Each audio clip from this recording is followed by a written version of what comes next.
AP రాజధాని Amaravati city plan ను సీఎంకు చూపించారు సిఆర్డీఏ అధికారులు. రైతుల ప్లాట్ల అభివృద్ధిపై సమీక్ష జరిపిన చంద్రబాబు పలు సూచనలు చేశారు.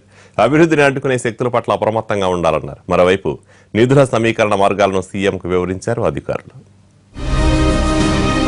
రాజధానికి భూములిచ్చిన రైతుల ఫ్లాట్లను అభివృద్ధి చేస్తామని సిఆర్డీఏ చెప్పింది. అమరావతి అభివృద్ధిపై సిఆర్డీఏ రివ్యూ మీటింగ్ నిర్వహించారు చంద్రబాబు.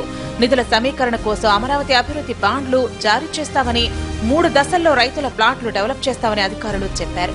తొలి విడతలో 1000 కోట్ల విలువైన బాండ్లు జారీ కానున్నాయి. హడ్కో నుంచి కూడా రుణం తీసుకోబోతున్నారు. రైతుల వాటా భూముల్లో అన్ని మౌలిక సదుపాయాలు కల్పిస్తామని ప్రభుత్వం చెప్పింది. 29 గ్రామాలను 13 జోన్లుగా విభజించామంది.